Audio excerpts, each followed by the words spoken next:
Wabarakatuh. Innal hamdalillah nahmaduhu wa nasta'inuhu wa nastaghfiruhu wa natubu ilaih wa na'udzu billahi min shururi anfusina wa sayyiati a'malina may yahdihillahu fala mudilla lahu wa may yudlil fala hadiyalah wa asyhadu an la ilaha illallah wahdahu la syarikalah wa asyhadu anna Muhammadan abduhu wa rasuluhu la nabiyya ba'dah. Ya ayyuhalladzina amanu taqullaha haqqa tuqatih wa la tamutunna illa wa antum muslimun. فإن أحسن الكلام كلام الله وخير الهدى هدى محمد صلى الله عليه وسلم وشر الأمور محدثاتها وكل محدثة بدعة وكل بدعة ضلالة وكل ضلالة في النار. Para hadirin yang dirahmati oleh Allah Subhanahu wa taala, para jemaah umrah yang dimuliakan oleh Allah Subhanahu wa taala. Alhamdulillah pada dua pertemuan yang lalu kita telah membahas tauhid ar-rububiyah dan berbagai macam bentuk kesyirikan dan kekufuran yang menyimpang dari tauhid ar-rububiyah, dan pada pertemuan kemarin kita juga telah membahas tentang tauhid al-uluhiyah dan kesyirikan-kesyirikan yang menyimpang dari tauhid al-uluhiyah, yaitu syirik-syirik akbar. Dan insyaallah pada kesempatan malam hari ini kita akan bahas tentang syirkul asghar, tentang syirik kecil. Tentang syirik kecil, karena di antara kesempurnaan tauhid adalah membersihkan hati dari segala bentuk kesyirikan, baik syirik besar maupun syirik kecil. Dan membersihkan hati dari segala bentuk kesyirikan, syirik besar maupun syirik-syirik kecil dengan berbagai macam rupa dan warnanya, merupakan perkara yang berat. Butuh perjuangan. Ya. Dan perjuangan tersebut tidak pernah selesai kecuali sampai meninggal dunia. Akan tapi barang siapa yang meninggal dunia dalam kondisi bertauhid, tidak berbuat syirik sama sekali, baik syirik besar maupun syirik kecil, maka dia akan mendapatkan ganjaran yang sangat besar. Di antara ganjaran tersebut, dia akan diampuni dosa-dosanya. Oleh karenanya, dalam hadis ya, Rasulullah sallallahu alaihi wasallam menyebutkan, Allah Subhanahu wa taala berfirman dalam hadis qudsi, "Ya ibna Adam, law ataitani bi qurabil ardi khataya thumma laqitani la tusyrik bi syai'a la ataituka bi qurabiha maghfirah." Kata Allah Subhanahu wa taala, "Wahai anak Adam, kalau kau datang menemuiku dengan membawa dosa sebesar bumi ini, dosa yang begitu besar, seberat bumi ini, thumma laqitani la tusyriku bi syai'a, kemudian kau bertemu dengan aku dalam kondisi tidak berbuat syirik sama sekali, la ataituka bi qurabiha maghfirah, maka aku akan mendatangi engkau dengan sebesar bumi pula berupa ampunan." Dan ini merupakan ganjaran yang luar biasa bagi orang yang memurnikan hatinya, bersih dari segala bentuk kesyirikan, syirik akbar maupun syirik kecil. Meskipun dosa sebesar apapun yang dia bawa, maka Allah akan datangkan dengan ampunan sebesar dengan dosa tersebut. Allah akan ampuni dosa-dosanya. Oleh karena sungguh menakjubkan tentang hadis sahibul bitaqah, hadis yang masyhur yang disebutkan Nabi sallallahu alaihi wasallam bersabda, "Yusahu bi rajulin min ummati ala ru'usil khalaiq." Pada hari kiamat kelak akan didatangkan salah seorang dari umatku di hadapan al-khalaiq, di hadapan masa tatkala itu, di hadapan orang-orang yang di akhirat, di hadapan manusia. Fayanshuru lahu 99 sijillan, kullu sijillin maddul basar. Kemudian orang ini dibukakan catatan-catatan amalan keburukannya sebanyak 99 gulungan catatan. Setiap gulungan catatan keburukan sejauh mata memandang. Jadi dibukakan catatan keburukannya sejauh mata memandang, isinya maksiat atau isinya kemaksiatan. Bukan cuma satu gulungan, 99 gulungan. Maka setelah itu tentu dia akan ketakutan tatkala melihat catatan kemaksiatan yang begitu banyak. Maka Allah Subhanahu wa taala bertanya kepada dia, "Atunkiru min hadza syai'an?" Apakah ada yang kau ingkari dari catatan-catatan kemaksiatan ini? Kata dia, "La ya Rabb, tidak ada yang saya ingkari." Allah bertanya lagi, "Adzalamaka katabatil hafizun?" Apakah para malaikat pencatat amal telah berbuat zalim kepada engkau? Artinya ada salah nyatat. Kok catatannya maksiat semua? Kata dia, "La ya Rabb, tidak ada yang salah ya Allah. Tidak ada yang dia ingkari." Kata Allah Subhanahu wa taala, "Alaka uzur? Kau punya uzur?" Kata dia, "La ya Rabb, tidak ada uzur. Semuanya maksiat yang saya lakukan." Maka Allah Subhanahu wa taala mengatakan, innaka lan tuzlamal yaum, kau tidak akan dizalimi pada hari ini. Allah mengatakan kau punya uzur, maka Allah keluarkan fayukhriju lahu bitaqatan fiha asyhadu an la ilaha illallah. Maka dikeluarkanlah sebuah bitaqah, kartu yang tertulis la ilaha illallah. Fayudha al-bitaqah, fatudha al-bitaqah fi kiffah wa sijillat fi kiffah. Maka kemudian kartu tersebut diletakkan di salah satu daun timbangan, dan 99 tadi catatan kemaksiatan diletakkan di daun timbangan yang lain. Ternyata lebih berat la ilaha illallah. Maka Allah pun mengampuni dosa-dosa orang ini. Setiap muslim memiliki kartu la ilaha illallah. Tetapi tidak semua kualitasnya sama. Barang siapa yang tauhidnya tinggi, hatinya bersih dari segala bentuk kesyirikan, maka sinar tauhidnya akan semakin kuat dan akan mudah menghancurkan dosa-dosa yang lain. Oleh karenanya para hadirin rahmati Allah Subhanahu wa taala, memang berat seorang untuk bisa memurnikan tauhidnya dari segala bentuk kesyirikan, baik syirik besar maupun syirik-syirik kecil dengan berbagai macam rupa dan warnanya. Akan tapi jika seorang berhasil meninggal dunia dalam kondisi demikian, maka ampunan telah menantinya, surga telah menantinya, syafaat Nabi sallallahu alaihi wasallam telah menantinya. Dalam hadis Rasulullah SAW mengatakan, ikhtaba'tu da'wati, aku menyimpan doaku untuk umatku pada hari kiamat. Fahiya na'ilatun insyaallah, maka doa syafaatku itu syafaatan li ummati, syafaat Nabi sallallahu alaihi wasallam akan mengenai semua orang yang meninggal dan tidak berbuat syirik kepada Allah sama sekali. Oleh karenanya orang yang tidak berbuat syirik sama sekali, maka dia akan meraih syafaat Nabi sallallahu alaihi wasallam. Para hadirin rahmati oleh Allah Subhanahu wa taala, oleh karenanya kita sama-sama berusaha untuk membersihkan jiwa kita dari segala bentuk kesyirikan, syirik besar maupun syirik-syirik kecil. Dan ini seperti saya telah katakan tadi, butuh perjuangan. Perjuangan yang tiada hentinya, karena hal-hal yang bisa memalingkan hati kita dari keikhlasan sangat banyak. Hal-hal yang bisa menjerumuskan kita dalam syirik kecil sangat banyak. Oleh karenanya, barang siapa yang berjuang dan mentahqiq ikrar dia yang selalu dia ucapkan dalam salatnya, iyyaka na'budu wa iyyaka nasta'in, maka dia akan selamat dari segala bentuk kesyirikan. Sebagaimana penjelasan Syekhul Islam Ibnu Taimiyah rahimahullah. Ibnu Taimiyah rahimahullah mengatakan, barang siapa yang mentahqiq, yang mewujudkan iyyaka na'bud, hanya kepada Engkau lah kami beribadah ya Allah, maka dia akan bersih dari riya, selamat dari riya. Kenapa? Dia setiap dia melakukan ibadah, dia selalu ingat bahwasanya kami tidak beribadah kecuali hanya kepada Engkau ya Allah. Kami tidak bersedekah kecuali hanya untuk Engkau ya Allah. Kami tidak salat, kami tidak berdakwah, kami tidak berinfak kecuali karena Engkau ya Allah. Maka dia akan selamat dari dosa riya. Wa iyyaka nasta'in, dan barang siapa yang mewujudkan iyyaka nasta'in, hanya kepada Engkau lah ya Allah kami mohon pertolongan, maka dia akan selamat dari penyakit ujub, yang menurut Syekhul Islam Ibnu Taimiyah, ujub juga merupakan syirik kecil. Kenapa? Seorang tatkala meraih keberhasilan, kemudian dia merasa dia punya peran dalam berhasil tersebut. Dia merasa karena kecerdasannya, dia merasa karena pengalamannya, dia merasa karena kehebatannya, karena kepandaiannya, maka dia terjerumus dalam ujub.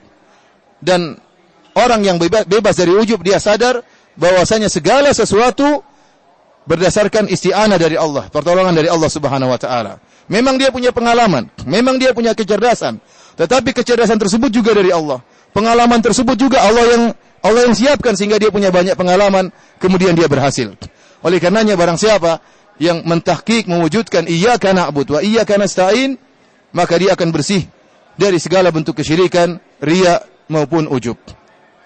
Para hadirin yang dirahmati oleh Allah Subhanahu wa taala, pembahasan kita pada kesempatan kali ini adalah tentang syirik asghar. Dan kita telah jelaskan bahwasanya para ulama telah membagi syirik menjadi dua, syirik akbar dan syirik asghar. Bedanya apa? Ya, kita sama-sama sepakat bahwasanya syirik merupakan dosa terbesar. Sebagaimana telah saya jelaskan tatkala Rasulullah SAW mengatakan, "Ala ukhbirukum bi akbaril kabair?" Maukah aku kabarkan kepada kalian tentang dosa terbesar dari dosa-dosa besar? Mereka para sahabat berkata, "Qalu bala ya Rasulullah," tentu ya Rasulullah. Maka Rasulullah SAW mengatakan, asyirku billah, berbuat syirik kepada Allah Subhanahu wa taala. Tatkala Nabi SAW ditanya, Ayu dzambi a'zam? Dosa apa yang paling besar? Maka kata Nabi SAW, an taj'ala lillahi niddan wa huwa khalaqak. Engkau mengambil tandingan bagi Allah, padahal Allah yang menciptakan engkau, yaitu kesyirikan.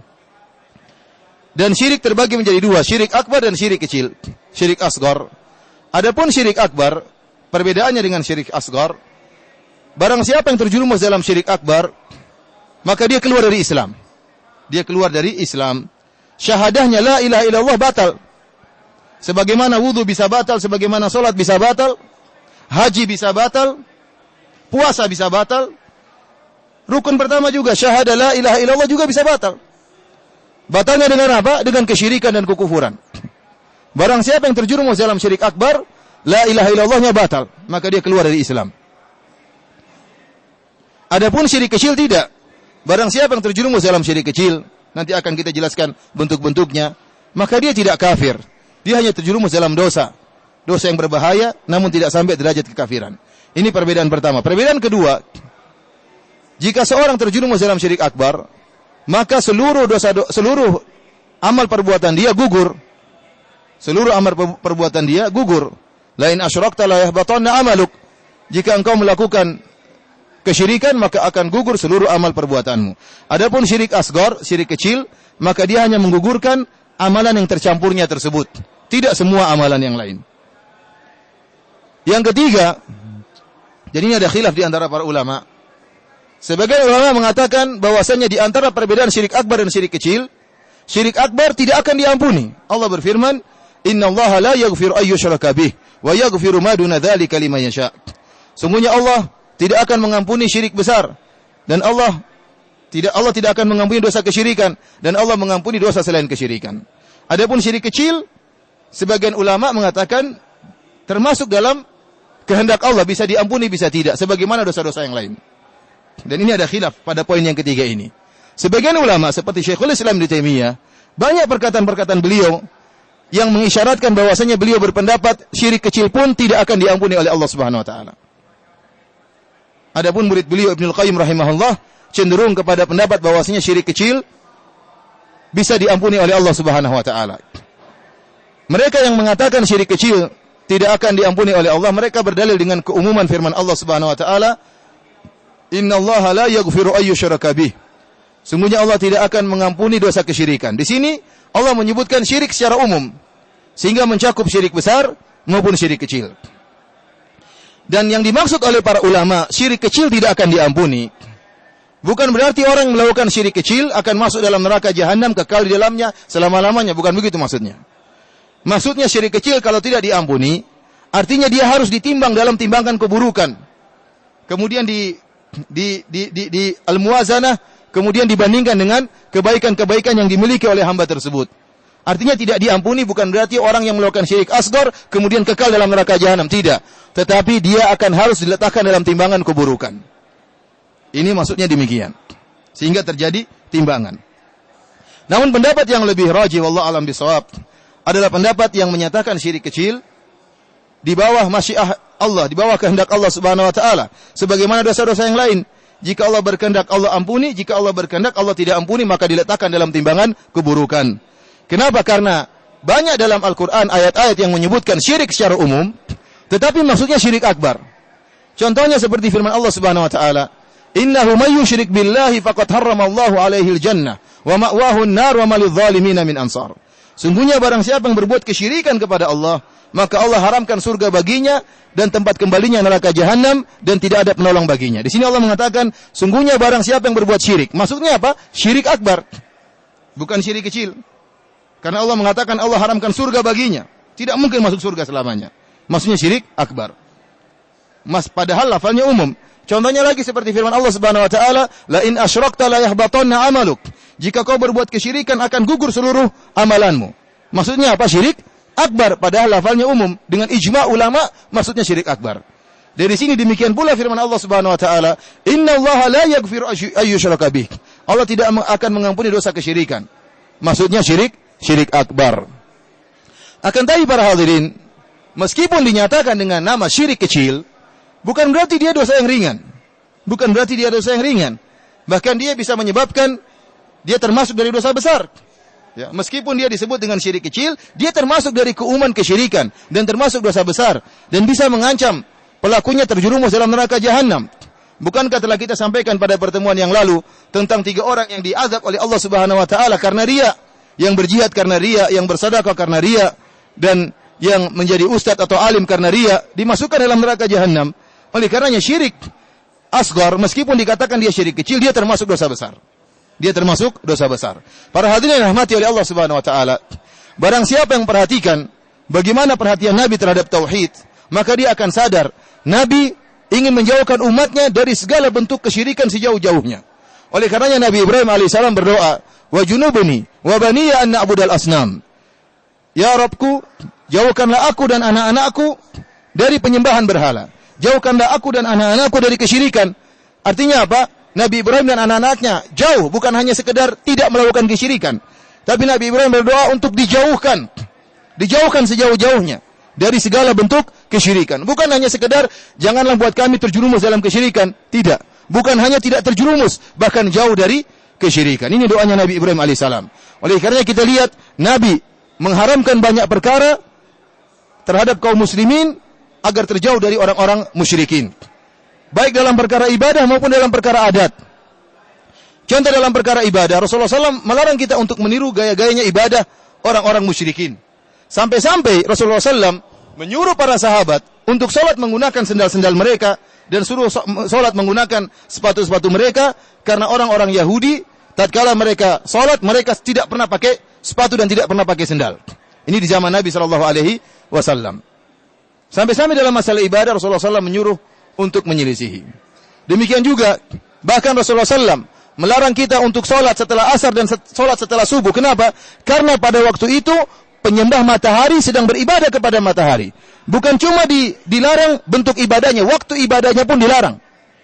Sehingga kita disuruh jauh sekali dari bentuk kesyirikan. Jangan sampai menyamai orang-orang musyrikin dalam ibadah mereka, bahkan dalam waktu ibadah. Sehingga Rasulullah SAW melarang kaum muslimin sholat setelah asar. Kenapa? Di waktu tersebut orang-orang Majusi bersiap-siap untuk menyembah matahari. Dan puncak-puncak peribadatan mereka tatkala matahari tenggelam dan tatkala matahari terbit. Maka kita dilarang sholat pada waktu-waktu tersebut. Bahkan bukan cuma perkara ibadah, perkara adat. Rasulullah SAW melarang kita untuk menyerupai, tasyabbuh dengan mereka. Kata Nabi SAW, "Man tasyabbaha biqaumin fahuwa minhum." Barang siapa yang menyerupai suatu kaum maka termasuk dari mereka. Oleh karenanya Nabi SAW contohnya dalam perkara jenggot. Kata Nabi SAW, "A'ful liha, urkhul liha, arkhul liha." Panjangkan jenggot, wafirul liha, lebatkanlah jenggot, khaliful musyrikin, selisilah orang-orang musyrikin, khaliful majus, selisilah orang-orang majusi, peliharalah jenggot-jenggot kalian. Dan banyak hadis-hadis seperti ini. Rasulullah SAW menyuruh kita menyelisihi orang-orang musyrikin karena Rasulullah tidak ingin kita dekat-dekat yang namanya kesyirikan. Bahkan yang menakjubkan, yang saya terkadang mikir begitu panjang tentang hal ini, Nabi menyunahkan kita untuk membunuh cicak. Kenapa kita disunahkan membunuh cicak? Karena cicak ini hewan yang meniup apinya Nabi Ibrahim. Kepala tauhid, bapaknya tauhid Nabi Ibrahim alaihissalam sedang dimusuhi oleh orang-orang musyrikin. Ternyata ada hewan cicak yang ikut membantu orang-orang musyrikin meniup api untuk menyalakan, membakar Nabi Ibrahim. Orang mungkin mengatakan, cicak apa salahnya Ustaz? Ya, tapi Nabi ingin menghidupkan kebencian terhadap peperangan terhadap orang-orang musyrikin. Bahwasanya orang tauhid harus berbeda dari orang musyrikin, tidak boleh sama. Tauhid harus terspesialkan, teristimewakan, tidak boleh sama dengan orang-orang musyrikin. Oleh karenanya, terlebih-lebih lagi yang berkaitan dengan syirik langsung. Sampai-sampai kita lihat Nabi SAW menghukumi lafal-lafal yang mengarah kepada kesyirikan dengan kesyirikan, dihukumi kesyirikan. Ada beberapa perkara yang merupakan syirik asghar dan dia merupakan syirkul alfaz, cuma sekedar lafal. Tetapi dilarang oleh Nabi SAW karena lafal tersebut mengandung makna kesyirikan meskipun pengucapnya tidak berbuat kesyirikan. Meskipun pengucapnya tidak berbuat kesyirikan. Contohnya, tatkala ada seorang berkata kepada Nabi, "Masya Allah wa syi'ta." Ya Rasulullah, karena kehendak Allah dan karena kehendakmu. Maka Nabi pun marah. Nabi mengatakan, "Ataja'aluni lillahi niddan?" Apakah kau menjadikan aku tandingan bagi Allah? Kul masya Allah wahdah. Katakanlah hanya karena kehendak Allah Subhanahu wa taala. Atau katakan masya Allah thumma syi'ta. karena kehendak Allah dan kemudian karena kehendakmu. Sahabat yang mengatakan karena kehendak Allah dan kehendakmu wahai Rasulullah, sama sekali tidak ada kesyirikan dalam hatinya. Dia tidak mungkin menggandengkan Nabi dengan Allah Subhanahu wa taala. Akan tetapi lafalnya itu mengandung makna kesyirikan. Seandainya dia meyakini Allah, Nabi Muhammad menyertai Allah dalam mengatur alam semesta, maka dia musyrik kafir. Para sahabat tidak demikian. Akan tapi sekedar lafal yang menyatakan Masya Allah wa syi'ta, karena kehendak Allah dan kehendak engkau wahai Rasulullah, sekedar lafal. Tapi Rasulullah SAW marah. Kenapa? Karena lafal tersebut mengandung makna kesyirikan, meskipun pelakunya sama sekali tidak punya i'tikad kesyirikan, tidak punya niat syirik sama sekali, namun dilarang. Contohnya, Rasulullah SAW juga yang menegur, ya, atau perkataan Ibnu Abbas radhiyallahu taala anhuma tatkala menafsirkan firman Allah, "Fala taj'alu lillahi andada wa antum ta'lamun." Janganlah kalian menjadikan bagi Allah tandingan-tandingan padahal kalian mengetahui. Di antaranya kata Ibnu Abbas, di antara bentuk menjadikan tandingan bagi Allah, seorang mengatakan, "Laula kalbatu hadhihi la atana al-lusus." Kalau bukan karena anjing ini, maka pencuri sudah masuk rumah. Akan tapi karena anjing ini menggonggong akhirnya tidak jadi masuk rumah. Subhanallah, orang yang mengucapkan ini dia tahu bahwasanya semuanya ditakdirkan oleh Allah Subhanahu wa taala. Allah yang menjadikan anjing ini menggonggong.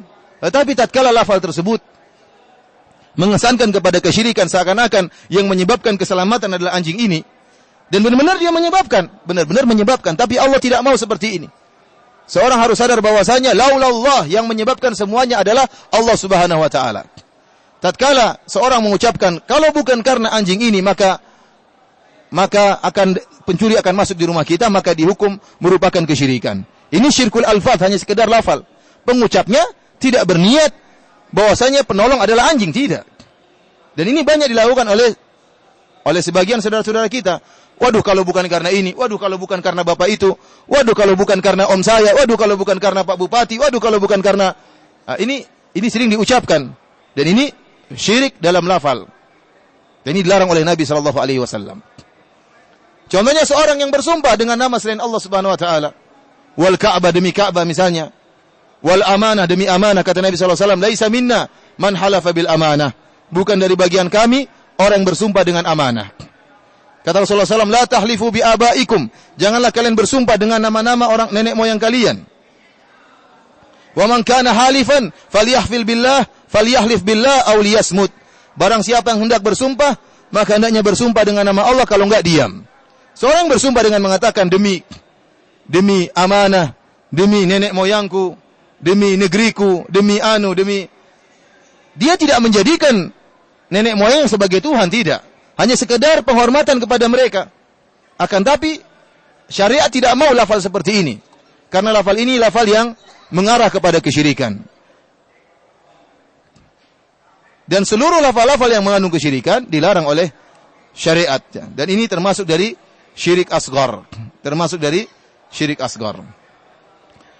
Para hadirin yang dirahmati oleh Allah Subhanahu wa taala, oleh karenanya Nabi sallallahu alaihi wasallam mengatakan, "Man halafa bi ghairillah faqad kafar aw asyrak." Barang siapa yang bersumpah dengan selain Allah, maka dia telah kufur atau dia telah berbuat kesyirikan.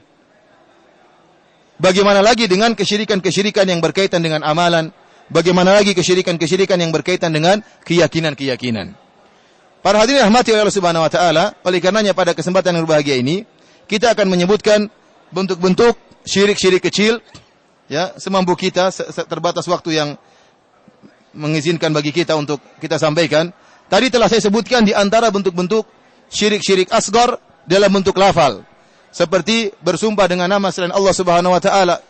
Contohnya tadi seperti mengatakan karena Allah dan karena engkau. Ya, ini di antara syirik dalam lafal. Ya. Contohnya lagi mengatakan kalau bukan karena fulan, maka kita sudah kecolongan. Ini juga merupakan syirik lafal. Contohnya lagi seorang kemudian mengatakan mutirna binau'i kadza. Kita diturunkan hujan karena bintang ini. Ya, kata Nabi sallallahu alaihi wasallam, Allah berfirman, asbaha min ibadi kafirun bi. Ya. Di antara hamba-hambaku di pagi hari ada yang kafir kepadaku, mu'minun bil kawakib, dan beriman kepada bintang-bintang. Yaitu siapa? Orang yang mengatakan mutirna binau'i kadza. Kami telah diturunkan hujan karena bintang ini. Jadi ini juga maksudnya dia mengatakan bintang ini adalah sebab turunnya hujan. Atau bintang ini ada sebab turunnya hujan, bukan yang menurunkan hujan. Ini merupakan syirik lafal. Namun dihukumi oleh Nabi SAW atau dihukumi oleh Allah, ini merupakan kesyirikan. Karena dia menyandarkan sebab rahmat Allah kepada bintang. Sekarang kita akan bahas tentang bentuk-bentuk kesyirikan yang lain yang berkaitan dengan akidah. Di antara syirik asghar, syirik kecil, adalah bertatoyur. Bertatoyur artinya mengkait-kaitkan nasib sial dengan apa yang dia lihat atau apa yang dia dengar, dengan nama-nama, dengan benda-benda, ya, dengan hari, dengan waktu. Pokoknya dia mengkaitkan apa yang terjadi di alam semesta ini dengan kesialan. Dan ini disebut dalam syariat dengan tatoyur, dan ini merupakan kesyirikan. Kata Nabi SAW, at-tiyaratu syirkun. Bertatoyur adalah kesyirikan. Tatoyur diambil dari kalimat ta'ir, yaitu burung. Karena orang-orang jahiliyah dahulu, kalau mereka hendak bersafar, mereka pergi ke burung. Burung tertentu yang sudah mereka kenal, jenis burung tertentu. Kalau mereka usir burung tersebut, ternyata burungnya terbang ke kanan, maka mereka melanjutkan safar, berarti ini nasib baik. Tetapi kalau burungnya diusir, ternyata lari ke kiri, nggak jadi safar. Sehingga dikenal istilah dengan apa? Tatoyur. Berarti mereka mengkaitkan nasib sial dengan terbangnya burung ke kiri. Dan ini merupakan kesyirikan. Dan ini sudah aja sejak dahulu. Bahkan sejak zaman kaum Nabi Musa alaihissalam. Allah sebutkan bagaimana kaum Nabi Musa. فَإِذَا جَاءَتْهُمُ الْحَسَنَةُ قَالُوا لَنَا هَذِهِ وَإِنْ تُصِبْهُمْ سَيِّئَةٌ يَطَّيَّرُوا بِمُوسَى وَمَنْ مَعَهُ أَلَا طَائِرُهُمْ عِنْدَ اللَّهِ وَلَكِنَّ أَكْثَرَهُمْ لَا يَعْلَمُونَ. Kata Allah Subhanahu wa taala, jika datang kebaikan kepada mereka, kaum Nabi Musa, maka mereka mengatakan, ini karena sebab perbuatan kami sehingga Allah memberikan kami kebaikan. Tatkala mereka ditimpa tusibuhum sayyi'ah, ditimpa dengan keburukan, mereka mengatakan gara-gara Musa dan pengikutnya. Jadi mereka menyandarkan kesialan gara-gara Nabi Musa dan pengikutnya. Allah mengatakan, ala innama ta'iruhum indallah, bahwasanya kesialan mereka di tangan Allah Subhanahu wa taala. Tidak ada urusannya dengan Musa dan pengikutnya, enggak. Yang menentukan kebaikan dan keburukan Allah Subhanahu wa taala. Yang menentukan kebaikan dan keburukan adalah Allah Subhanahu wa taala. Oleh karenanya, barang siapa yang mengkaitkan keburukan dengan hal-hal yang ada di dunia, karena sebab si fulan, karena sebab burung ini, karena ada ular yang lewat, karena ada burung hantu yang hinggap di rumah, maka dia telah terjerumus dalam kesyirikan. Dia telah terjerumus dalam kesyirikan, namun ini merupakan syirik asghar. Karena dia menjadikan sesuatu yang bukan sebab, dijadikan sebab kesialan. Para hadirin rahmati oleh Allah Subhanahu wa taala, barang siapa yang keluar dari rumahnya, tiba-tiba kemudian ada burung merpati yang beol kepada dia sehingga mengenai bajunya atau mengenai kepalanya, maka dia mengatakan nasib sial, saya tidak jadi kerja hari ini. Kenapa? Karena ada burung merpati beolin kepalanya. Ini dia terjerumus dalam kesyirikan. Kata Nabi SAW, man raddathu tiyaratu an hajatihi faqad asyrak. Barang siapa yang tidak jadi melakukan urusannya gara-gara sesuatu, gara-gara tiara tadi, maka dia telah melakukan kesyirikan. Sehingga dia mengkaitkan nasib sial dengan apa? Dibeolnya dia oleh burung merpati. Padahal burung merpati tidak sengaja. Kebetulan saja dia lagi beol, tahu-tahu dia keluar rumah. Ya. Oleh karenanya ada sebagian teman yang tatkala dibeolin burung merpati, maka dia pun emosi, dia mengatakan, wahai merpati, dunia ini luas, kenapa kepalaku yang kamu pilih? Ya, merpati tidak milih-milih, kebetulan saja kamu lewat, maka dia pun beolin. Barang siapa yang seperti ini, keluar rumah tahu-tahu ada kucing lewat depan dia, waduh ini nasib sial, maka dia mundur, ini dia terjerumus dalam kesyirikan. Harusnya dia maju saja, kemudian dia mengatakan, Allahumma la khaira illa khairuk, wala tayra illa tayruk, wala ilaha ghairuk. Doa untuk menghilangkan perasaan seperti itu, karena perasaan ini sering muncul, terutama kita di Indonesia, terlalu banyak yang namanya pamali. Pamali ini semuanya syirik ini, pamali. Jangan begini, jangan begitu. Jangan begini, jangan begitu. Ini semua kesyirikan.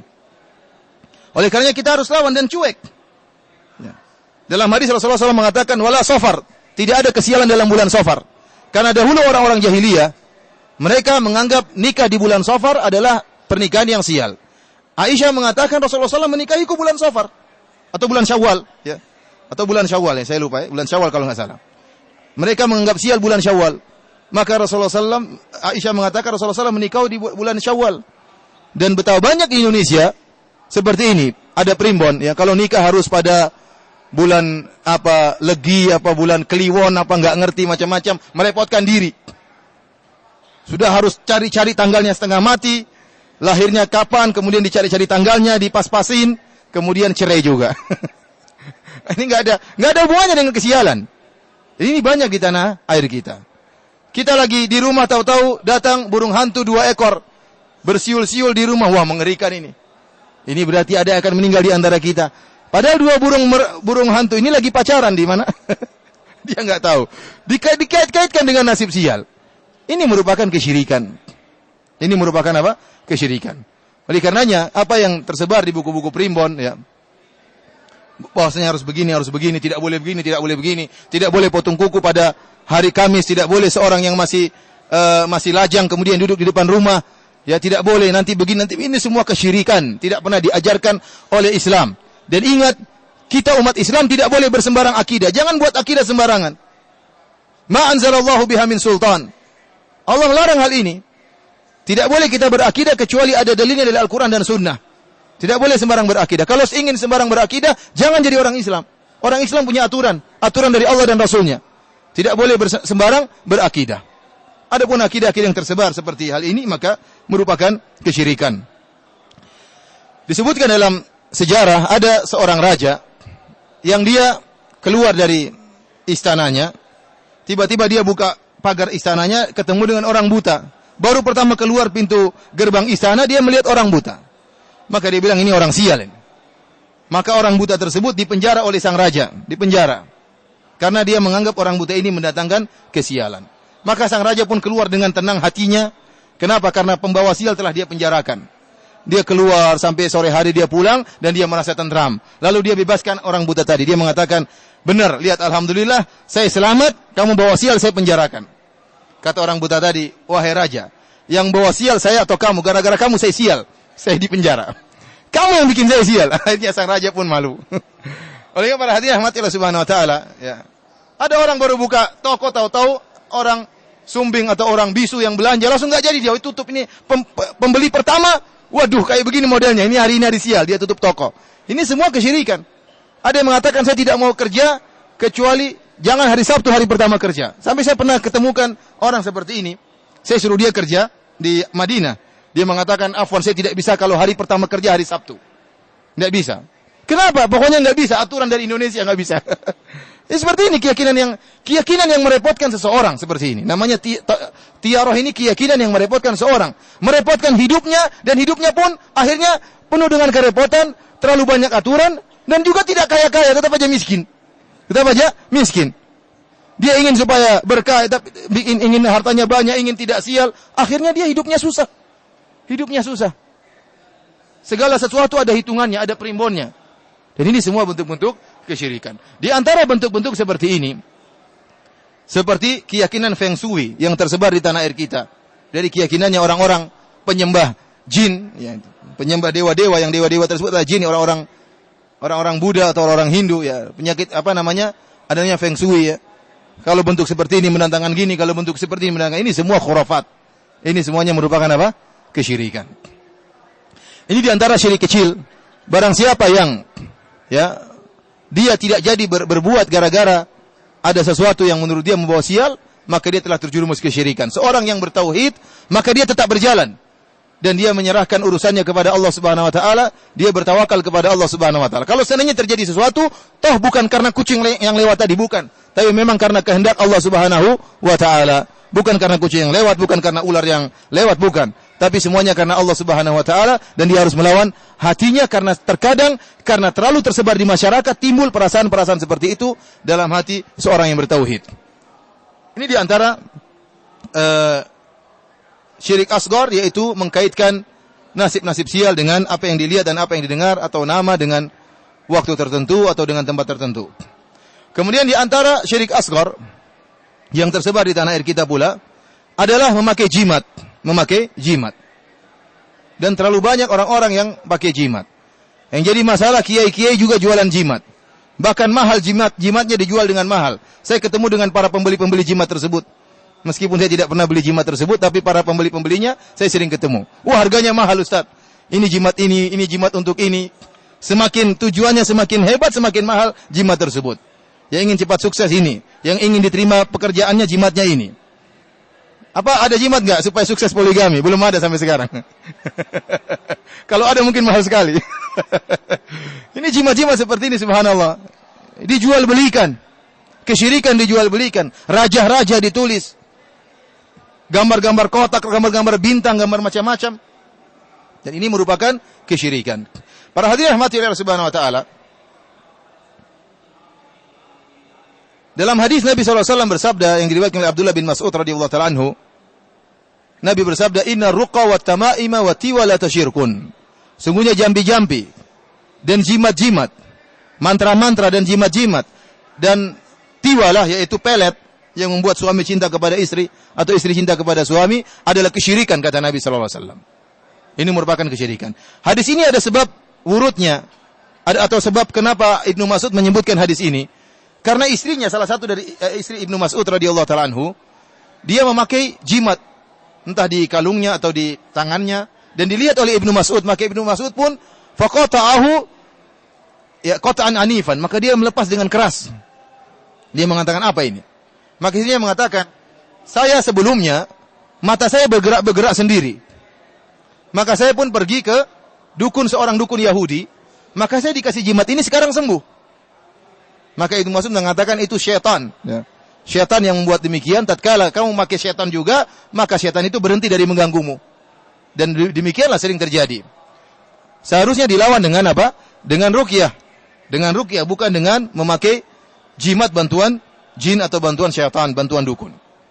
Maka Ibnu Mas'ud pun menyebutkan, saya mendengar Rasulullah SAW bersabda, "Inna ruqa wa tamailma wa tiwala tasyirkun." Sungguhnya jampi-jampi mantra-mantra dan jimat-jimat dan pelet merupakan kesyirikan. Dalam satu hadis Rasulullah SAW bersabda, "Man ta'allaqa tamimatan fala atamallahu lahu." Barang siapa yang menggunakan jimat, maka Allah tidak akan sempurnakan urusannya. Kenapa orang memakai jimat? Dia bertawakal kepada jimat, bukan bertawakal kepada Allah.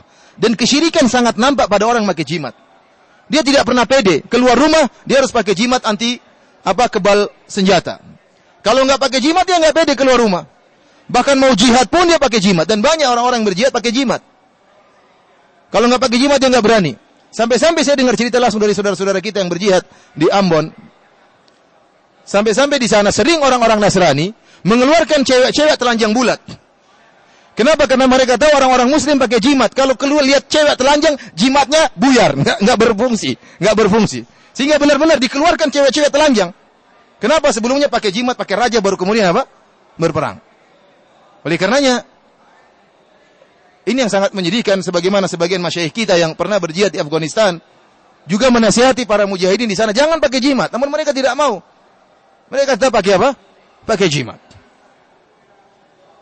Jadi ini merupakan kesyirikan. Rasulullah SAW bersabda, "Man ta'allaqa syai'an faqad asyrak." Barang siapa yang menggantungkan sesuatu sebagai jimat, maka dia telah berbuat kesyirikan. Dalam hadis yang lain kata Nabi SAW, "Man allaqa syai'an wukila ilaihi." Barang siapa yang menggunakan jimat, Allah akan buat dia bertawakal kepada jimat tersebut. Dan ini benar. Benar-benar dia bertawakal kepada jimat. Dia tidak akan merasa bisa sukses dalam perdagangannya kalau jimatnya tidak dia bawa. Dia tidak akan merasa selamat kalau jimatnya dia tidak bawa. Sehingga dia lupa dari Allah Subhanahu wa taala. Ini benar. Oleh karenanya kesyirikan sangat nampak bagi orang-orang yang memakai jimat. Seharusnya seorang keluar berdoa, "Bismillahi tawakkaltu 'ala Allahi la haula wa la quwwata illa billah." Dengan nama Allah aku bertawakal kepada Allah. Tidak ada daya dan tidak ada upaya, tidak ada kejadian kecuali dengan kehendak Allah Subhanahu wa taala. Allahumma inni a'udzubika an a'dhil a'udhal a'azil a'uzal a'azlim a'uzlam aw ajhal aw jahal alayya. Harusnya dia berdoa dengan doa tersebut. Tapi enggak, dia cukup pakai jimat selesai. Pede dia. Kalau enggak ada jimat, enggak jalan. Dia mau ngelamar cewek pakai jimat. Padahal dia sudah cakep, sudah gagah, sudah punya duit banyak, enggak pede pakai jimat. Ceweknya bukan karena jimatnya, karena cakepnya dia. Orang semuanya tidak bisa dilakukan kecuali dengan jimat. Ini menunjukkan bahwasanya tawakal dia kepada jimat, dan ini benar-benar menunjukkan jimat itu pembawa kesyirikan. Sampai-sampai tatkala ada ar-rahtu, ada sebagian orang datang menemui Nabi untuk membaiat Nabi sallallahu alaihi wasallam. Fa bai'a tis'atan wa taraka wahidan. Maka Nabi SAW membaiat 9 orang. Tinggal satu Nabi tidak baiat.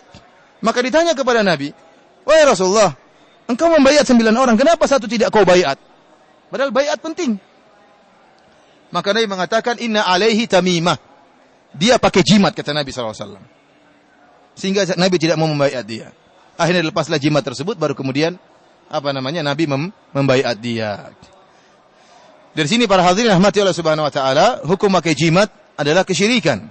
Yang dimaksud dengan jimat syirik asghar, yaitu orang-orang yang menyatakan jimat ini hanyalah sebab yang mendatangkan keberhasilan adalah Allah. Itulah syirik kecil. Barang siapa yang menyatakan jimat ini yang menyelamatkan, syirik besar, keluar dari Islam. Tapi kalau dia hanya menyatakan jimat ini adalah sebab, maka inilah yang disebut dengan syirik apa? Syirik asghar, karena syariat tidak pernah menjadikan jimat sebagai sebab. Tidak pernah. Rasulullah SAW mengajarkan doa-doa. Rasulullah SAW mengajarkan zikir-zikir. Tidak ada pernah mengajarkan jimat. Apalagi jimat-jimat tersebut kebanyakannya berisi mantra-mantra dan mengisi raja-raja. Para hadirin rahmati Allah Subhanahu wa taala, para ulama khilaf tentang jimat yang murni terbuat dari Al-Qur'an. Ada sebuah riwayat dari Abdullah bin Amr bin As.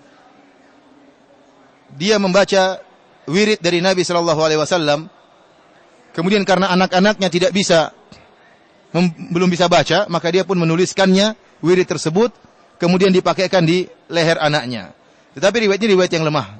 Ya, ada perawinya ada Muhammad bin Ishaq dan dia mudallis dan dia waqat an sehingga riwayatnya tidak sahih. Akan tapi kalau kita lihat dari pernyataan para ulama, penjelasan para ulama, memang sebagian salaf membolehkan jimat dengan Al-Qur'an, tetapi Al-Qur'an murni. Sebagian besar salaf membenci dan melarang jimat meskipun terbuat dari Al-Qur'an. Kenapa alasan mereka yang melarang? Alasannya banyak. Pertama, tidak pernah dilakukan oleh Nabi sallallahu alaihi wasallam.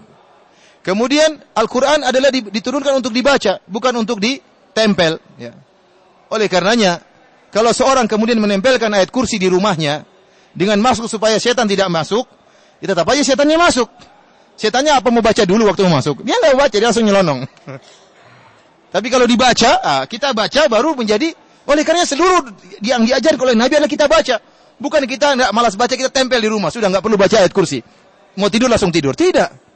Kalau seandainya boleh hanya sekedar menempelkan ayat kursi sebagai hisn, sebagai benteng, maka tidak perlu diajarkan zikir-zikir yang kita perlu baca tiap hari sebelum tidur. Tinggal kita tempel di tempat tidur, selesai. Namun tidak ada. Semua yang diajarkan oleh Nabi untuk dibaca. Al-Quran dibaca. Dan keberkahan Al-Quran dengan dibaca, bukan dengan ditempel atau dipajang. Kemudian perkara yang ketiga yang mengatakan mereka melarang meskipun jimat dari Al-Quran. Karena orang yang memakai Al-Quran biasanya anak-anak kecil. Atau ditaruh di jimat. Sehingga terkadang masuk dalam WC. Ya. Atau lagi sedang orang besar misalnya berhubungan dengan istrinya, jimatnya nempel di tubuhnya. Ini seperti ada penghinaan terhadap apa? Al-Quran. Oleh karena dilarang. Dan ini pendapat yang lebih kuat. Kita katakan meskipun ada khilaf di antara para ulama, tetapi kebanyakan ulama melarang. Kemudian orang yang pakai jimat juga dari Al-Quran, apalagi kalau ada kiai bawa jimat, maka akan dijadikan oleh seluruh orang bolehnya pakai jimat. Tuh kiai pakai jimat. Sehingga akhirnya apa? Semua orang mau pakai jimat. Mau jimat yang syirik atau tidak pakai jimat. Karena dalilnya kiai pakai jimat, padahal kiai tersebut pakai Al-Quran. Kemudian para hadirin, kenyataan yang ada, hampir-hampir tidak ada jimat yang murni hanya Al-Quran doang. Kebanyakannya dicampur-campur dengan raja-raja. Oleh karena saya punya sahabat di sini, kepala polisi di Masjid Nabawi. Dia cerita sama saya. Beberapa waktu yang lalu dia pergi ke Afrika. Maka dia bertemu dengan orang-orang Afrika yang pada pakai jimat. Maka tatkala ditegur kata mereka, ini jimat dari Al-Quran ya Syekh. Maka teman saya karena dia jenderal, dia berani, dia mengatakan, kumpulkan semua jimat kalian. Kalau memang ada yang dari Al-Quran murni, saya akan kasih uang sekian. Dan saya akan ikuti keyakinan kalian. Tapi kalau enggak ada, kalian ikut saya. Akhirnya dikumpulkanlah jimat-jimat tersebut. Benar-benar dibuka satu persatu, ternyata benar. Tidak murni Al-Quran. Kadang ditulis di sebuah kulit, entah kulit apa. Kemudian ditulis dengan darah. Kadang Al-Quran tapi dikasih raja-raja. Kadang hurufnya dipisah-pisah. Ini semua tidak benar. Bukan seperti itu yang dibolehkan oleh sebagian salaf. Oleh karenanya sering dijadikan sarana oleh para dukun untuk menipu. Dia mengatakan ini jimat dari Quran. Padahal entah tulisnya pakai apa. Kadang pakai darah kodok atau darah apa. Kemudian juga di samping-sampingnya ada bintang-bintang, ada nomor-nomor. Ini raja ini. Dan ini merupakan kesyirikan. Kata Allah, wala talbisul haqqa bil batil. Jangan kalian campur adukan antara kebenaran dengan kebatilan. Oleh karenanya, pendapat yang lebih kuat, jimat terlarang karena keumuman hadis Nabi SAW dan Nabi tidak mengecualikan. Nabi tidak mengecualikan dan tidak pernah dipraktikkan oleh Nabi, maka seluruh jimat tidak boleh dipakai, termasuk jimat yang murni dari Al-Quran. Karena tadi kita sebutkan sebab-sebabnya. Para hadirin rahmati oleh Allah Subhanahu Wa Taala, di antara kesyirikan yang merupakan syirik asghar adalah riya, ya. Adalah riya, yaitu seorang beribadah karena ingin dipuji oleh masyarakat, karena ingin disanjung, karena ingin dihormati. Dan riya ini adalah kesyirikan yang sangat luas model-modelnya. Oleh karenanya Imam Ibnu Qayyim rahimahullah tatkala menyebutkan tentang syirik ini, beliau mengatakan wa dzalikal bahrul ladzi la sahila lahu wa qalla man yanju minhu. Atau kama qala, dia mengatakan bahwasanya adapun syirik ini, maka ini merupakan lautan yang tidak ada tepinya. Dan hanya sedikit yang selamat dari penyakit ini. Syirkun niyat. Seorang beribadah, ingin dipuji, ingin disanjung, ingin dihormati. Ini kesyirikan yang sebagian ulama mengatakan yang terakhir keluar dari orang-orang yang siddiqin, yang imannya tulus, ini penyakit ini. Dia sudah terbebas dari segala bentuk kemaksiatan, tinggal ini yang terakhir, masalah riya ini. Ini yang terakhir keluar dari dia. Yang lainnya lebih mudah.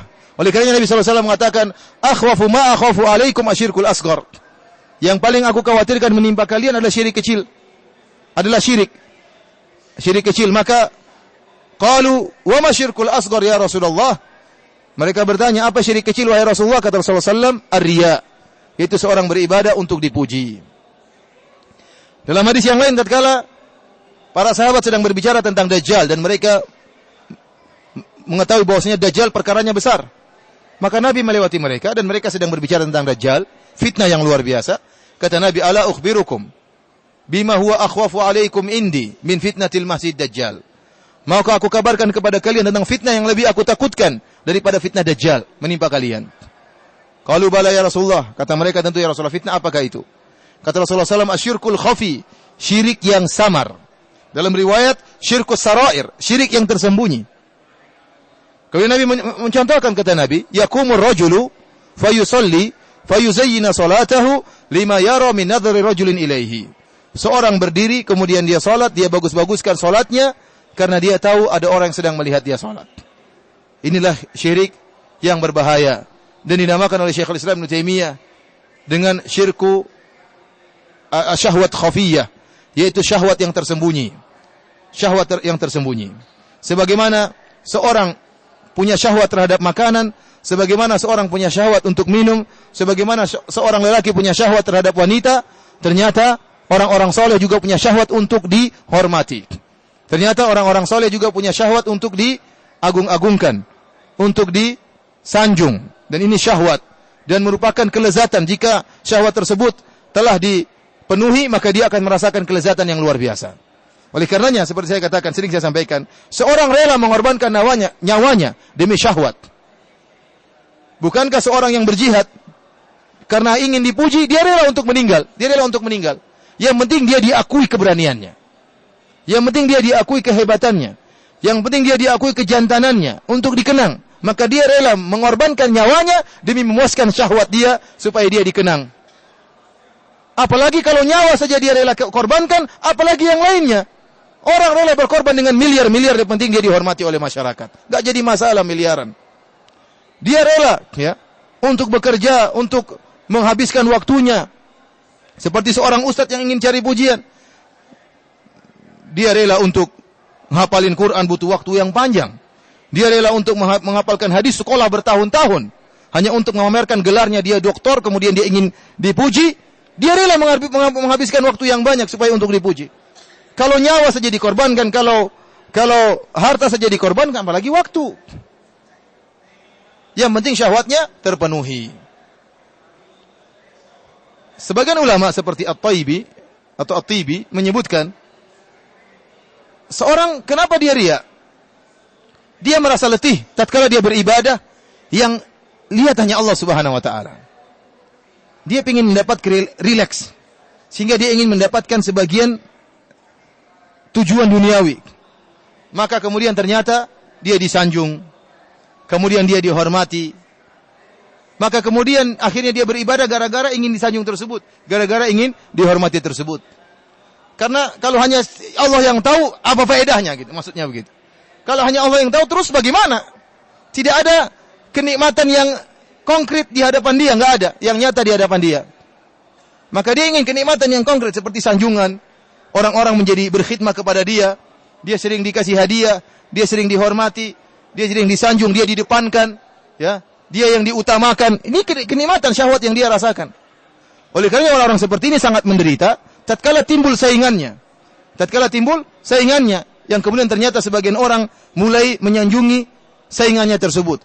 Orang-orang mulai berpaling sedikit demi sedikit kepada saingannya tersebut. Maka dia benar-benar sangat menderita. Kenapa? Syahwatnya terusik. Syahwatnya terusik. Maka wajar jika kemudian timbul hasad atau timbul kebencian di antara sebagian penuntut ilmu atau di antara sebagian ustadz atau di antara sebagian ulama, karena sebagian mereka waliyadzubillah ya terkena penyakit seperti ini. Seorang tatkala merasakan penyakit ini, maka hendaknya dia berlindung kepada Allah Subhanahu wa taala. Dan seperti saya katakan tadi, ini penyakit yang terakhir keluar dari seorang yang beriman kepada Allah Subhanahu wa taala. Barang siapa yang dia bersih dari penyakit seperti ini, syahwat, ingin disanjung, ingin dipuji, maka sungguh dia orang yang benar-benar diselamatkan oleh Allah Subhanahu wa taala. Para hadirin rahmati oleh Allah Subhanahu wa taala, di antara syirik kecil yang tadi kita isyaratkan sebagaimana dijelaskan oleh Syekhul Islam Ibnu Taimiyah adalah ujub, ya. Ujub yaitu seorang merasa berhasil karena dia merasa punya peran. Kapan seorang merasa punya peran dalam meraih keberhasilannya, maka dia telah terjerumus dalam ujub. Oleh karena seorang yang ingat senantiasa firman Allah, iyyaka nasta'in, dan hanya kepada engkaulah kami meminta tolong, maka kita sadar bahwasanya segala keberhasilan yang kita rasakan semuanya semata-mata murni karena pertolongan Allah Subhanahu wa taala. Apa yang mau kita andalkan? Kita mau andalkan kecerdasan kita, yang berikan adalah Allah Subhanahu wa taala. Kita ingin andalkan pengalaman kita, yang berikan juga Allah Subhanahu wa taala. Dan jangan merasa bahwasanya kecerdasan yang membuat kita berhasil. Saya sering sampaikan bahwasanya kecerdasan tidak berbanding lurus dengan kekayaan. Tidak berbanding lurus. Pengalaman juga tidak berbanding lurus dengan kekayaan. Betapa banyak orang pengalamannya banyak tetap aja miskin. Betapa banyak orang yang IQ-nya tinggi, sekolahnya tinggi tetap aja nggak kaya-kaya. Betapa banyak orang yang nggak lulus SD jualan bebek atau jualan apa atau kaya raya. Ya. Oleh karenanya kekayaan bukan berbanding lurus dengan kecerdasan dan tidak berbanding lurus dengan pengalaman. Kalau seorang dia berhasil, jangan dia katakan karena kecerdasan saya, karena pengalaman saya, tapi dia mengatakan semuanya dari Allah Subhanahu wa taala sehingga dia selamat dari penyakit ujub. Terakhir para hadirin rahmati Allah Subhanahu wa taala, ya. Saya tutup dengan beberapa bentuk riya yang terselubung. Karena sebagian orang terkadang terjerumus kepada riya secara tidak langsung. Bentuk-bentuk riya terselubung tersebut banyak ya, disebutkan oleh para ulama. Di antaranya seperti yang disebutkan oleh Syekhul Islam Ibnu Taimiyah adalah riya dengan bergibah. Dia menggibah orang lain, dia mengatakan si fulan itu enggak pernah bersedekah. Maksudnya apa? Saya suka bersedekah. Dan ini halus. Halus sekali. Si fulan itu enggak pernah sholat malam. Saya pernah safar sama dia, seminggu enggak pernah sholat malam. Maksudnya dia sholat malam. Cuma kalau dia mengatakan saya sholat malam, dia malu. Wah, nanti dia dibilang riya. Maka syaitan membuat dia riya dari sisi yang muter-muter. Yang intinya dia riya. Intinya riya. Namanya riya terselubung seperti ini. Si fulan itu waktu di pondok nggak pernah belajar. Kalau saya belajar terus dalam hati. Dan ini sudah dipahami dari pembicaraan. Ini berbahaya seperti ini. Dia riya sambil mengorbankan orang lain. Terjerumus dalam ghibah, mengorbankan orang lain supaya dia dipuji. Ini di antara riya terselubung. Di antara riya terselubung adalah menyanjung-nyanjung gurunya berlebih-lebihan. Oh, guru saya adalah orang yang saleh, orang yang masya Allah. Maksudnya apa? Saya muridnya. Ini juga cara yang halus. Dan ini dilakukan oleh sebagian orang. Disanjung gurunya setinggi-tingginya. Dia kemudian ngaku-ngaku saya muridnya, sedikit-sedikit saya muridnya, sedikit-sedikit saya muridnya. Maksudnya apa? Supaya ketularan ketenaran gurunya. Ini juga riya yang terselubung. Seakan-akan karena kalau gurunya ikhlas, dia juga ikhlas. Seakan-akan kalau gurunya rajin ibadah, dia juga rajin ibadah. Padahal belum tentu. Belum tentu. Di antara riya terselubung, seperti seorang yang menyebutkan kenikmatan-kenikmatan yang dia rasakan, dan ini dianjurkan menyebutkan fa amma bi ni'mati rabbika fahaddits, sebutkan nikmat-nikmat Rabbmu, tetapi dengan tujuan riya. Seakan-akan dia adalah wali. Dia bilang, subhanallah, Allah mudahkan saya segala urusan. Bukan murni karena bersyukur kepada Allah, tapi seakan-akan karena saya ini orang yang soleh. Makanya ada di balik pernyataan dia ada udang. Ada udang di balik batu. Seandainya dia mengucapkan, Allah memudahkan urusan saya semuanya, benar-benar dia bersyukur kepada Allah, maka ini bagus. Tapi ternyata di balik ucapan dia itu, dia ingin menyatakan, karena saya orang yang ikhlas, karena saya orang yang rajin bersedekah, karena saya orang yang rajin salat, maka saya dimudahkan terus oleh Allah. Nah, kalau ada niat seperti ini, maka ini riya. Dia ingin memunculkan bahwa dia seorang yang soleh. Bahkan disebutkan sebagian ulama, ada orang yang mengatakan, tuh, gara-gara dia mencela saya, dia celaka. Sampai seperti ini para ulama menyebutkan. Jangan sampai dia merasa dia hebat. Kata sebagian ulama, kalau tidak salah, ulama Syafi'iyah, saya lupa namanya, dia menyebutkan perkara ini. Dia mengatakan, betapa banyak orang yang mencela Nabi, kemudian selamat. Betapa banyak orang mencela Nabi, kemudian masuk Islam. Terus kamu siapa? Kamu dicela, kamu mengatakan, gara-gara dia mencela saya, kemudian dia celaka. Seakan-akan kamu merasa, saya adalah seorang wali. Maka jangan pernah mencela saya. Berani kamu mencela saya, kamu celaka. Ini riya terselubung. Mengaku-ngaku sebagai apa? Sebagai wali. Al-Munawi, yang menyebutkan ini adalah Al-Munawi rahimahullahu ta'ala. Dia menyebutkan perkara ini. Para hadirin rahmati Allah subhanahu wa ta'ala, syaitan terlalu banyak mendatangkan jalan-jalan riya, pintu-pintu riya, dan tidak ada jalan lain untuk kita selamat kecuali berdoa.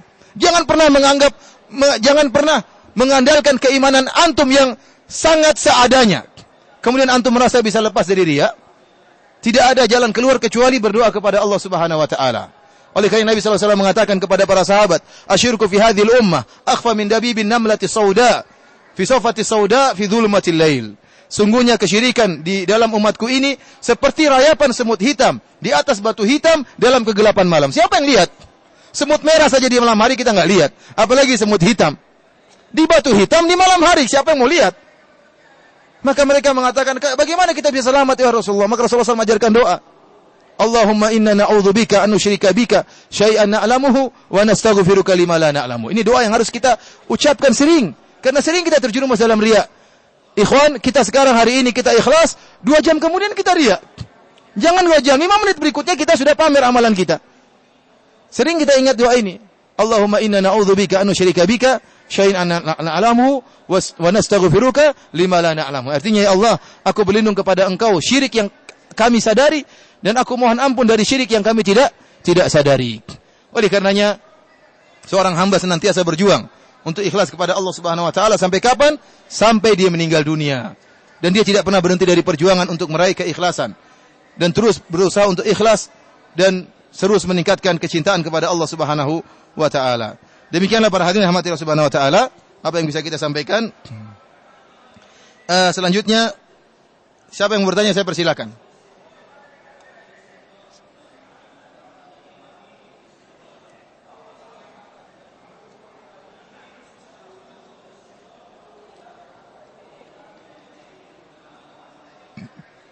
Kalau mau bikin rumah pergi ke kiai atau ustadz untuk minta hari apa mulai bikin rumah, apakah ini syirik? Ya, ngapain cari hari pertama bikin rumah harus hari ini? Ini yang disebut dengan tatoyur. Ya, mengkait-kaitkan nasib dengan apa? Dengan waktu. Tidak ada dalilnya kalau bikin rumah harus hari ini, harus Jumat ini, harus tidak ada. Harus pagi hari dimulai, harus jam 12 siang mulai, ini enggak ada. Ini tidak pernah diajarkan oleh Rasulullah sallallahu alaihi wasallam. Kemarin ada yang bertanya dari sebagian teman-teman tentang apakah doa di Raudhah mustajab sehingga orang-orang berdesak-desakan di Raudhah. Kita katakan bahwasanya Rasulullah SAW telah bersabda, "Ma baina mimbari wa baiti raudhatun min riyadil jannah." Apa yang ada di antara mimbarku dan di antara rumahku ada taman-taman surga. Dan tidaklah Nabi mengucapkan hal ini kecuali untuk motivasi agar kita beribadah di situ. Sehingga Nabi menamakan tempat tersebut dengan taman surga. Oleh karenanya para ulama menjelaskan, di Masjid Nabawi, tempat yang paling afdal dan paling berkah adalah raudhah. Seluruh ibadah yang dilakukan di raudhah lebih berkah. Para jemaah umrah yang dimuliakan oleh Allah Subhanahu wa taala, tatkala Nabi menyatakan ma baina mimbari wa baiti raudhatun min riyadil jannah, apa yang ada di antara mimbarku dan rumahku ada taman surga, berarti motivasi dari Nabi sallallahu alaihi wasallam untuk beribadah di situ. Oleh karenanya para ulama menjelaskan bahwasanya tempat yang paling berkah untuk diibadahi di Masjid Nabawi adalah raudhah. Ibadah apapun kecuali salat 5 waktu berjamaah, maka saf pertama lebih utama. Maka saf pertama lebih utama daripada di raudhah. Tetapi selainnya, maka ibadah apapun di raudhah lebih afdal. Di raudhah lebih afdal. Oleh karenanya, barang siapa yang bisa ke raudhah, silahkan dia beribadah dengan ibadah apa saja. Dan tidak ada ibadah khusus di raudhah. Tidak ada namanya doa raudhah, tidak ada namanya salat raudhah, tidak ada namanya zikir raudhah, tidak ada. Ibadah dengan ibadah apa saja yang dimudahkan untuk beribadah di raudhah. Namun karena waktu yang disediakan untuk di raudhah sebentar, oleh karenanya kebanyakan jemaah haji, mereka umrah, mereka salat kemudian berdoa. Dan itu dua ibadah yang luar biasa. Ya. Oleh karenanya diharapkan salatnya lebih diterima oleh Allah dan diharapkan doanya lebih mustajab. Meskipun tidak ada doa khusus, tidak ada dalil khusus yang menyatakan doa di raudhah lebih mustajab, tetapi karena keberkahan tempat tersebut, ya, lebih afdal daripada dia berdoa di tempat lain di Masjid Nabawi, diharapkan doanya di raudhah lebih mustajab di sisi Allah Subhanahu wa taala. Oleh karenanya sempatkan waktu untuk bisa ke raudhah, ya. Meskipun perlu kesabaran, mungkin di tengah malam atau waktunya untuk pergi ke raudhah, ya. Perlu kesabaran karena kita ingin beribadah di taman surga, taman yang dinamakan oleh Nabi dengan taman surga. Kalau kita ke raudhah, maka jangan sampai kita menolak orang kemudian mendorong orang. Kalau kita didorong tidak apa-apa, sabar. Tapi jangan kita mencederai orang lain, jangan sampai kita menyakiti orang lain. Kita ngantri sebagaimana yang diatur. Kemudian kalau sudah di sana, jangan lama-lama juga. Kita sholat, kemudian kita berdoa, kemudian kita persilahkan saudara kita yang lain untuk bisa beribadah di raudhah. Barang siapa yang tidak ke raudhah juga tidak mengapa, hanya sekedar dianjurkan ke raudhah. Jangan sampai dia mengatakan berarti umrah saya tidak sempurna, berarti saya sial. Oh enggak, tidak. Ya, tidak ada hubungannya dengan umrah. Tidak ada hubungannya dengan umrah. Barang siapa yang dimudahkan alhamdulillah, barang siapa yang tidak mampu mungkin karena sakit, dia punya niat, Allah sudah mencatat pahala niatnya. Apakah nama-nama Allah yang tersebut dalam kitab Ahlul Kitab, dalam bukunya Ahlul Kitab itu boleh kita masukkan dalam Asmaul Husna seperti Il, Eli, Yahweh yang merupakan bahasa Ibrani yang menyebut artinya adalah Allah. Tidak, ya, Asmaul Husna ya yang Allah sebutkan bagi syariat Islam adalah Asmaul Husna yang ada dalam Al-Qur'an dan hadis-hadis Nabi sallallahu alaihi wasallam. Karena nama-nama Allah Subhanahu wa taala berasal dari bahasa Arab yang setiap kalimat atau kata bahasa Arab memiliki penunjukan tertentu. Penunjukan makna tertentu. Oleh karena kita tidak mengambil dengan bahasa-bahasa yang lain, tetapi kita mengambil dengan bahasa-bahasa apa? Bahasa-bahasa yang ada dalam Al-Qur'an. Dan setelah datang Islam, maka syariat-syariat sebelumnya sudah dimansuhkan. Ya, karena Al-Qur'an adalah muhaimin. Ya, muhaimin dan sebagai memansuhkan syariat-syariat sebelumnya. Oleh karena Nabi sallallahu alaihi wasallam mengatakan, "Lau kana Musa hayyan ma wasi'ahu illa tiba'i." Kalau seandainya Musa masih hidup sekarang ini, maka tidak boleh bagi dia kecuali menjadi pengikutku. Kecuali menjadi pengikutku.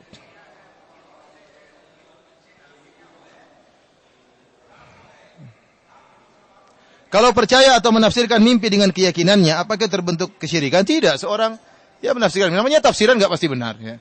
Oleh karena seorang kalau mimpi, berusaha dia tafsirkan dengan tafsiran yang baik. Jangan dia tafsirkan dengan tafsiran yang buruk, ya. Dia berusaha mentafsirkan tafsiran yang baik. Kalau dia mimpi buruk, maka jangan dia ceritakan, dia cuekin aja. Tugas dia adalah beristi'adzah, berdoa kepada Allah.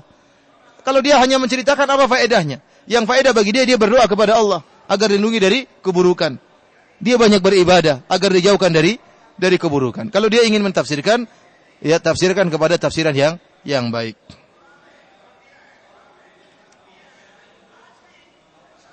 Ustaz, mohon dijelaskan mengenai tata cara singkat ibadah umrah secara umum. Wah, ini panjang. Umrah ini panjang, tapi umrah adalah ibadah yang mudah, tidak susah. Ya, tinggal seorang berihram, kemudian setelah berihram, kemudian dia tawaf 7 kali. Setelah tawaf 7 kali, sholat 2 rakaat, kemudian dia sa'i 7 kali, selesai. Ini yang intinya. Selainnya adalah sunnah seperti doa, antara itu hukumnya sunnah, kemudian doa di mana, di sofa, di marwah, ini semua sunnah. Yang penting dia putar 7 kali dengan niat umrah, kemudian dia sa'i, dan itu adalah yang wajib-wajibnya, ya. Tetapi dia berusaha melaksanakan umrah dengan sunnah Nabi Shallallahu Alaihi Wasallam. Dan kalau ingin kita jelaskan umrah dengan sunnah Nabi Shallallahu Alaihi Wasallam, tentu butuh waktu, ya. Tentu butuh waktu, dan sekarang tidak cukup waktunya. Mohon maaf. Ada yang bertanya secara langsung?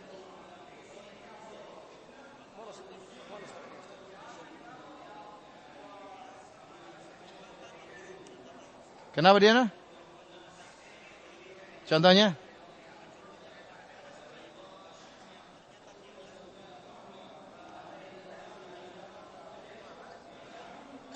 Ada orang kenapa? Coba dekat-dekat, saya nggak dengar.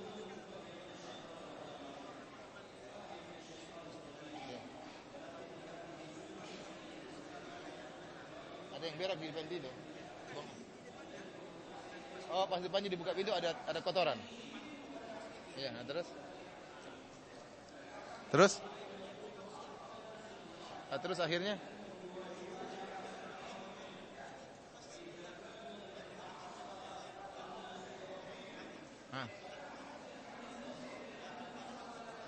Banyak apa? Laku.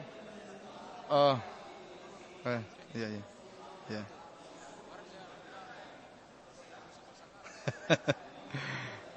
Bapak ini bertanya, di Sulawesi Tenggara ada keyakinan tatoyur, kalau seorang baru keluar rumah tahu-tahu ada beolnya orang lain di depan dia. Wah, ini nasib sial. Oleh karena supaya dia bantah tatoyur terus, dia mengatakan justru ini akan datangkan rezeki. Kita bilang tidak perlu seperti itu, ya. Kita nggak perlu, bukan berarti kalau ada beol kemudian datangkan rezeki, kita bilang tidak perlu. Ya udah, ini ya, orang kebetulan ada lagi terganggu, mungkin dia beol di situ, atau dia lagi kebelet nggak sempat pergi sudah ke beol di situ, ya udahlah, tinggal kita bersihkan, tinggal kita nggak ada hubungannya dengan nasib sial, ya. Ada orang ingin ganggu kita mungkin, bukan berarti menunjukkan nasib sial. Jadi tidak perlu dibantah dengan keyakinan yang sebaliknya, menyatakan beolnya orang di depan rumah saya tanda rezeki. Ini juga ngawur seperti ini. Ini tidak benar. Ada pertanyaan tadi, Ustaz, saya berdesak-desakan di Raudhah sehingga saya tidak bisa sempat sujud. Akhirnya saya sujud di bokongnya, pantatnya orang lain. Bagaimana sholat saya? Ya, kita bilang, fattakullah masata'tum. Bertakwalah sholatlah semampu kalian. Begitu sujud nggak ada tempat, ya udah. Gimana lagi? Ya, mau sujud nggak, mau paksa, masa orang yang didorong. Ya, ini karena kondisi seperti ini, insya Allah sholatnya sah. Kenapa? Dia sudah berusaha dan tidak mampu untuk sholat sujud karena posisi seperti orang yang kemudian lagi sholat tahu-tahu hujan sehingga tergenang.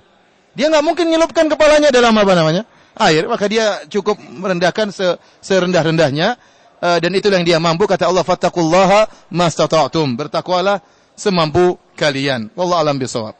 Ada lagi yang bertanya? Dekat.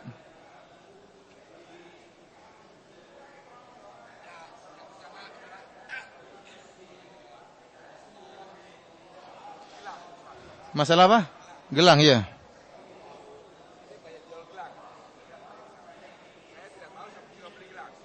Terus?